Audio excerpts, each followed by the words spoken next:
The Bad Nurse. On a cold fall evening, the small town of Willow Creek, in northern Washington, seemed choked by a thick fog that spread across the deserted streets. The yellow light from the street lamps flickered, casting long, distorted shadows on the asphalt. In the center of town, Mercy Haven Hospital, an old, faded brick building, stood like a forgotten relic. It was a place where people avoided looking for too long, as if they sensed something was wrong. Emily Johnson, a 24-year-old recent nursing graduate, parked her beat-up Honda in the hospital's nearly empty parking lot. It was her first night shift, and her stomach was in knots. Mercy Haven didn't have a good reputation. Stories circulated around town about patients who never left, doctors who quit without explanation, and an entire third-floor wing that had been closed for years. But Emily needed the job, and the position at the hospital came with a better salary than she had expected. As she stepped into the lobby, the smell of disinfectant mixed with something metallic, almost like rust, assaulted her nostrils. The receptionist, a middle-aged woman named Linda Carter, barely looked up from her phone as she handed Emily a yellowed badge. "You're the new nurse, right?" Linda asked, her tone more curious than welcoming. "Night shift. The head nurse doesn't like newbies who ask too many questions." Emily frowned. "Head nurse. You'll be meeting Sarah Mitchell soon," Linda said, turning her attention back to her phone. "She runs everything here at night." Emily walked down the dimly lit hallway to the locker room, where she changed out of her coat into a faded blue scrubs. The silence in the hospital was almost palpable, broken only by the distant hum of a generator. As she put her things away in her locker, she heard soft footsteps behind her. She turned quickly, but there was no one there, only the echo of her own heartbeat. On the second floor, Emily was greeted by Sarah Mitchell, the head nurse. Sarah was a tall woman with blonde hair pulled back in a neat bun and icy blue eyes that seemed to bore into her. Her smile was polite, but there was something odd about it, as if it didn't quite reach her eyes. "Emily, right," Sarah said, extending her hand. Her grip was firm, almost painful. "Welcome to Mercy Haven. I expect you to be obedient. We follow very specific rules here." Emily nodded, uncomfortable with Sarah's tone. She was handed a clipboard with the patient list on it, and began to make her rounds. The rooms were small, with peeling walls and rusty metal beds. Most of the patients appeared sedated, their eyes vacant, and their breathing slow. But in one of the rooms, an elderly man named George Wilson grabbed her arm with unexpected strength. "You need to get out of here, girl," he whispered, his eyes wide with fear. "She's not what she seems. She never sleeps. She sees everything." "Who?" Emily asked, trying to move away without hurting him. But before George could answer, the door to the room creaked open. Sarah was there, holding a tray of syringes and glass vials. Her smile had returned, but now it seemed even colder. "George, you know you shouldn't scare the freshmen," Sarah said, her voice soft but authoritative. She walked over to the bed and in one swift motion, injected something into George's fore. Within seconds, his eyes glazed over and his head lolled to the side. "He just needs to rest," Sarah said, looking at Emily. "You'll learn, honey. Here, we take care of our patients, our way." Emily felt a shiver run down her spine. There was something in Sarah's voice, in the way her eyes seemed to follow every movement, that made her uneasy. She finished her rounds in silence, but she couldn't get George's words out of her head. Who was Sarah Mitchell? And why did the hospital feel so wrong? As the clock struck midnight, Emily heard a low, whining sound coming from the third-floor hallway, the locked ward. She glanced at Sarah, who was sorting papers at the nurse's station. "Don't worry about it," Sarah said, not even looking up. "Some sounds are just the wind." But Emily knew there was no wind tonight, and for the first time, she sensed that Mercy Haven held secrets she wasn't ready to discover. The fog outside seemed even thicker as Emily stared out the second-floor window of Mercy Haven Hospital. The clock on the wall read 1:47 a.m., and the silence of the night shift was broken only by the intermittent hum of fluorescent lights. After the incident with George Wilson, Emily had tried to focus on simple tasks, checking charts, adjusting monitors, anything that would keep her mind occupied. But George's words echoed in her head like a warning she couldn't ignore. Sarah Mitchell, the head nurse, stood at the nurse's station, scribbling notes with almost mechanical precision. Every now and then she would glance up, and Emily felt a weight on her chest, as if she were being watched by more than one person. Determined not to let her fear take over, Emily picked up her clipboard and went to the next room, where a patient named Anna Thompson, a middle-aged woman with pneumonia, was resting. When Emily walked in, she noticed that Anna was awake, her eyes staring glassy at the ceiling. Her fingers trembled as she gripped the thin sheet. Emily walked over, carefully adjusting her oxygen. "Are you okay, Mrs. Thompson?" Emily asked, trying to sound calm. Anna turned her head slowly, as if the movement required a lot of effort. "Did you hear her?" she whispered, her voice so low that Emily had to lean in to hear. The whispering, "It's coming from the third floor." Emily felt a chill on the back of her neck. Whispering? "It's probably just the wind." The head nurse said it's not the wind. Anna interrupted, her voice taking on a desperate tone. "It's her. She goes up there at night. I've heard footsteps, voices. She does things to the patients that no one else sees." Before Emily could ask more, the door to the room opened. Sarah was standing there, holding a tray with fresh bottles of medicine. Her eyes fixed on Anna for a moment before returning to Emily. "Is everything okay in here?" Sarah asked, her tone soft but with a hint of menace that made Emily swallow hard. "Just checking on Mrs. Thompson," Emily replied, trying to keep her voice steady. Sarah approached the bed, her movements precise and quiet. "Anna, you need to rest. We don't want you to get agitated, do we?" She took a syringe from the tray and, with an almost theatrical gesture, injected a clear liquid into Anna's fore.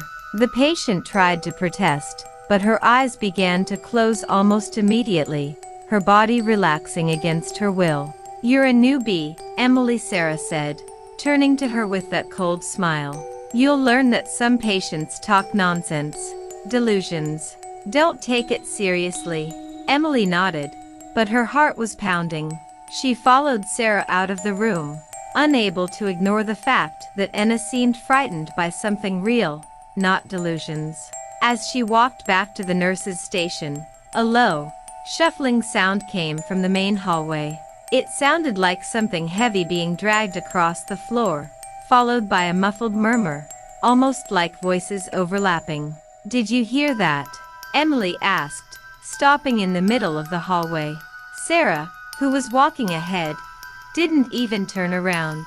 "I told you, Emily, it's just the wind." But the sound didn't stop. It was coming from the ceiling, on the third floor, right where the locked ward was. Emily glanced toward the stairwell at the end of the hallway, where a reinforced metal door blocked access. A rusty sign read "Restricted Access, Authorized Personnel Only." For a moment, she swore she saw a shadow move behind the small frosted glass window in the door. "Emily." Sarah's voice cut through the air like a blade. She was standing a few feet away, her eyes fixed on the young nurse. "You don't want to go up there. It's not safe for newbies." "Why not?" Emily asked, before she could stop herself. Sarah stepped forward, her smile fading. "Because some things in this hospital are better left untouched. Do your job, Emily. And don't ask questions you don't need to ask." The rest of her shift passed in a blur of tension. Emily tried to focus, but every creak in the building, every shadow that seemed to move in the corners of her vision, made her more restless.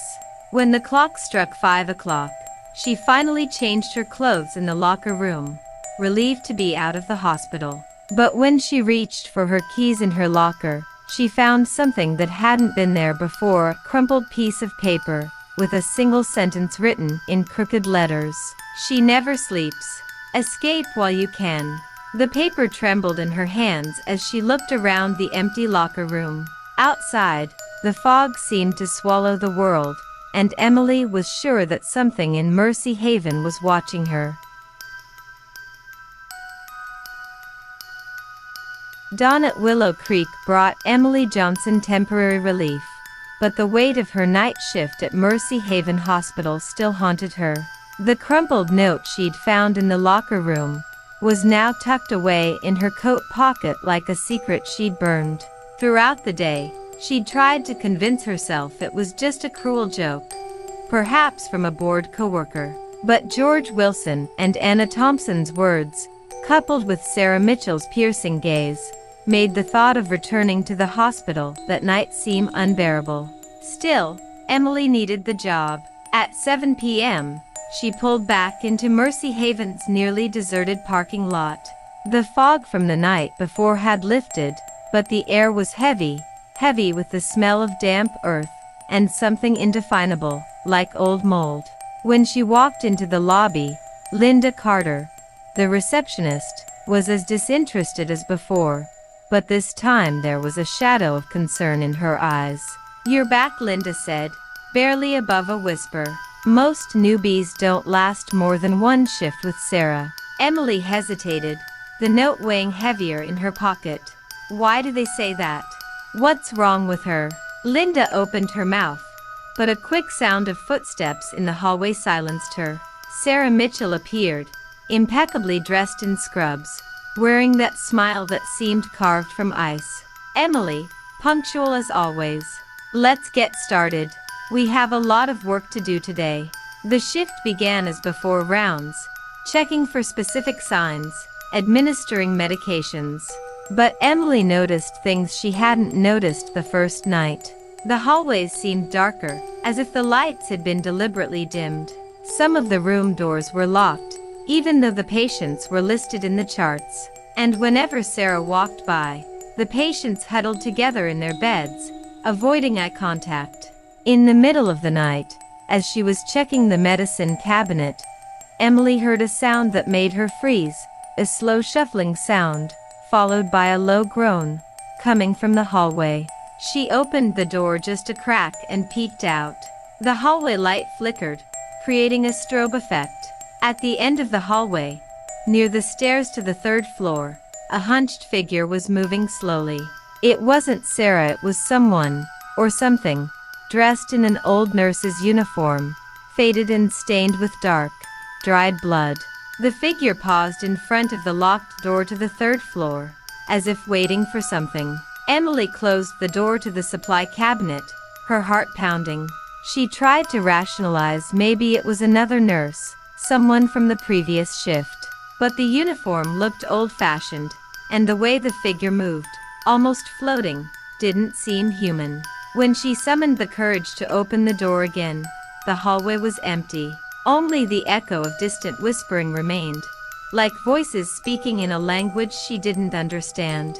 At the nurse's station, Emily found Sarah organizing syringes with an eerie detachment.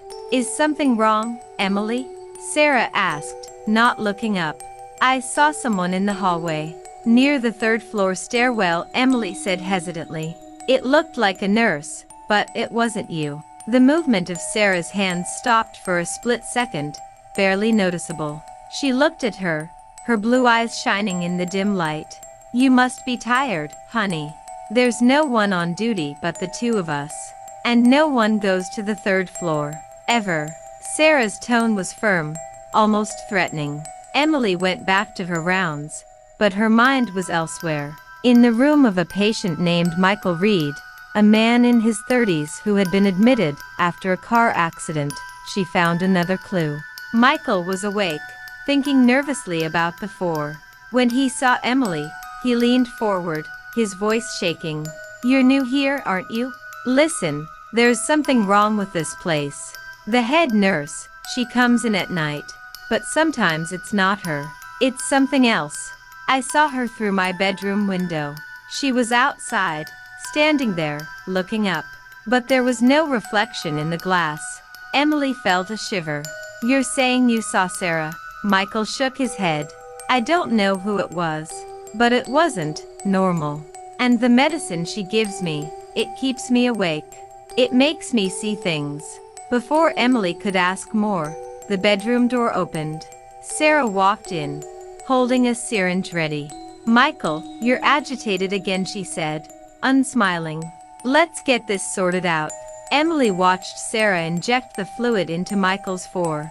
He tried to resist, but his eyes soon gave out, and he fell into a deep sleep. Sarah turned to Emily, her gaze piercing. You seem nervous, Emily. Maybe you should take a break. Go to the break room. Now. Left with no choice, Emily walked to the break room. But not before she noticed Sarah pull a set of keys from her pocket, keys that looked old, with a rusty sheen. As the break room door closed behind her, Emily heard the unmistakable sound of a key turning in the lock on the third floor. And for a moment, the wail she'd heard the night before came back, louder, closer, as if something were coming down the stairs. The sound of a key turning in a lock on the third floor echoed in Emily Johnson's mind like a warning. Trapped in the break room, the air of Mercy Haven Hospital felt heavier, as if the building itself were holding its breath. The room was small, with a rickety desk, a faded couch, and a rusty metal filing cabinet. A single overhead light flickered, casting shadows that seemed to move on their own. Emily tried to open the door, but it was locked from the outside. Her heart raced. Sarah had locked her there on purpose. As she tried to keep calm, Emily noticed a stack of old files in the corner of the room, covered in dust. Something compelled her to rummage through them, as if some invisible force were guiding her. She picked up the first file, labeled Personnel 1980 to 1990. Among the yellowed documents, she found a file with Sarah Mitchell's name on it. The accompanying photo showed a woman who looked exactly like the head nurse, the same blonde hair pulled back in a bun, the same icy blue eyes. But her date of birth was listed as 1948. Emily did the math quickly. That would make Sarah in her 70s. Impossible.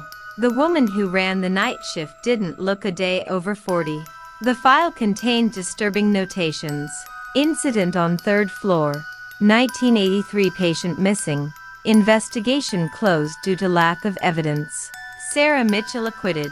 Another entry, handwritten in red ink, read, suspected of negligence in multiple cases, not fired by order of management. Newspaper clippings were taped to the file, with headlines like Mercy Haven Mystery Patients Vanish Without a Trace, and Head Nurse Under Suspicion in Death Cases. An underlined passage mentioned a witness, a nurse named Mary Collins, who claimed to have seen Sarah performing unauthorized procedures on the third floor before she disappeared. Emily felt a chill run down her spine. Before she could read any further, a loud noise came from the hallway, a muffled scream, followed by the sound of something heavy falling. She ran to the door and knocked loudly, shouting, "Sarah, what's happening?" There was no answer, only the oppressive silence of the hospital, now broken by a slow shuffle of feet, as if something were approaching the break room. Suddenly, the door unlocked with a click, and Emily took a step back, expecting to see Sarah. But there was no one on the other side. The hallway was dark, the lights flickering erratically. A metallic smell, like fresh blood, filled the air. Against her better judgment, Emily headed down the hallway toward the sound, which now seemed to be coming from the second floor. Her sneakers made a soft slap on the linoleum, each step echoing like a thud in her chest. When Emily reached Michael Reed's room, she found the door ajar. The heart monitor was beeping erratically, and the fore drip was spilled onto the floor. Michael lay on the bed, his eyes wide, his face pale as wax. Purple marks covered his neck, as if something had strangled him. He tried to speak, but his voice came out hoarse. She was here. She wasn't human. Before Emily could react, something hit her hard in the back. She fell to the floor, the air knocked from her lungs. When she turned her head, she saw a figure in the corner of the room, not Sarah, but the same hunched nurse she'd seen the night before, her uniform stained with blood. Its eyes were black holes, and a crooked smile revealed teeth too sharp to be human. The figure held a large syringe filled with a dark liquid that seemed to be pulsing. Emily screamed, backing away as the creature advanced, slow and deliberate. "You shouldn't be here," it whispered, its voice a chorus of overlapping voices. "No one escapes the third floor." Desperately, Emily grabbed the metal tray beside Michael's bed and threw it at the figure. The tray hit the creature in the chest, sending it staggering for a moment. Emily seized the opportunity to run, stumbling down the hallway toward the stairs. But when she reached the third-floor door, she found it ajar, revealing a darkness that seemed to swallow the light. A low groan escaped it, accompanied by a smell of decay that turned her stomach. Before she could decide what to do, quick footsteps echoed behind her. Sarah Mitchell appeared in the hallway, her face calm, but her eyes shining with an almost supernatural intensity. "Emily, you're being very reckless," she said, holding up a set of antique keys. "I told you not to ask questions." Emily backed away, her heart in her throat. "What are you? What's going on in this hospital?" Sarah stepped forward, the smile returning, this time wider, more misguided. "Some secrets, Emily, are older than this building, and I've kept them for a long, long time." Before Sarah could approach, the third-floor door creaked open. A blast of icy air enveloped Emily, and she heard the whispers again, voices of dozens, perhaps hundreds, begging, screaming, crying. The hunched figure reappeared on the stairs, now crawling toward her, skeletal hands outstretched. Emily screamed and ran for the lobby, but the feeling of being hunted wouldn't leave her. She knew that whatever inhabited Mercy Haven wouldn't let her escape so easily. Emily Johnson ran through the lobby of Mercy Haven Hospital, her heart pounding so hard it drowned out the sounds of the wails echoing from the third floor. The front door was only a few feet away, but each step seemed to slow, as if the hospital air itself was pulling her back. The smell of rot and blood filled her nostrils, and the whispers, louder now, clearer, seemed to be drawing her in. She reached the front door and pulled hard on the handle, but it was locked. Panic gripped her as she pounded on the reinforced glass, screaming for help. The lobby was empty, and Linda Carter, the receptionist, was gone. Behind her, Sarah Mitchell's footsteps echoed, slow and deliberate, accompanied by the shuffle of the hunched figure in the stained hospital gown. Emily looked around frantically and saw a service staircase next to the elevator. Without thinking, she ran toward him, taking the stairs two at a time, even though she knew that the path would take her straight to the third floor, the place everyone dreaded. When she reached the top, the metal door was wide open, revealing a long, dark hallway. The walls were covered in mold, and the floor creaked beneath her feet. The lights, if there were any, were off, but a pale glow came from the end of the hallway, as if something was shining beyond the darkness. Emily hesitated, but the footsteps behind her faster now forced her forward. She needed to understand what was happening, even if it cost her her life. At the end of the hallway, she found a large room, unlike any other in the hospital. It was a circular room, with stone walls that looked much older than the rest of the building. In the center was a makeshift altar of sorts, covered in melted candles, broken vials, and yellowed papers. All around her, strange designed symbols Emily had never seen before were etched into the floor, pulsing with the same pale light that had drawn her here. And there, before the altar, stood Sarah Mitchell. But Sarah didn't look the same. Her eyes glowed an unearthly blue, and her skin seemed thin, almost translucent, as if there were something else beneath her. The hunched figure, the nurse in the stained uniform, stood beside her. But now Emily saw that it wasn't a separate creature, it was an extension of Sarah, a distorted shadow that moved in sync with her. "You shouldn't have come, Emily," Sarah said, her voice now a chorus of discordant tones. "But since you're here, you'll understand why I do what I do." Emily backed away, tripping over a vial on the floor. "What are you? What is this place?" she asked, her voice shaking. Sarah laughed, a sound that made the air vibrate. "This hospital was built on something much older, Emily. A place where the line between life and death is fragile. In 1983, I discovered the secret, a ritual, hidden deep in the hospital's archives, that promised power over death. But every promise comes with a price." She gestured to the symbols on the floor. "Every patient who disappears fuels this place. Their souls maintain its balance. I am no longer just Sarah Mitchell. I am part of it now. And you, Emily, will be the next to help." Emily felt the ground shake, and the whispers turned to deafening screams. The hunched figure stepped forward, skeletal hands outstretched. But Emily acted on instinct. She grabbed one of the vials from the altar and threw it at the symbols on the floor. The glass shattered, and the liquid inside black and viscous spilled out, breaking the pattern of the designs. The pale light flickered, and Sarah let out an inhuman scream as the hunched figure dissolved into a cloud of smoke. "You don't know what you have done," Sarah roared, falling to her knees.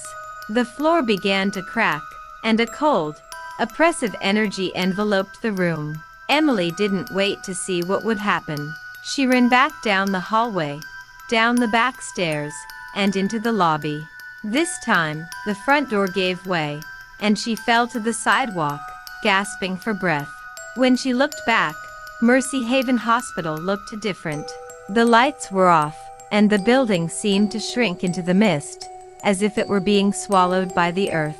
Emily ran to her car and drove away without looking back, Sarah's words echoing in her mind.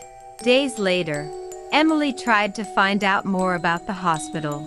But when she returned to Willow Creek, she found only an empty lot where Mercy Haven should have been. Locals denied that a hospital had ever existed there, and the records of Sarah Mitchell, George Wilson, Anna Thompson, and Michael Reed were missing. However, in her bag, Emily found one last vial identical to the ones on the altar, with a note attached: "You have interrupted the ritual, but the price will still be paid." Months later, Emily started working at a new hospital in a different city, trying to put her past behind her. But on her first night shift, she noticed something strange. Her coworkers talked about a head nurse who never slept, a woman with icy blue eyes who appeared in the hallways at night. And when she caught her reflection in the locker room mirror, Emily saw, for a brief second, her eyes glow an unearthly blue. Mercy Haven's secret wasn't just in the hospital, it had haunted her, and now she carried a part of it inside her.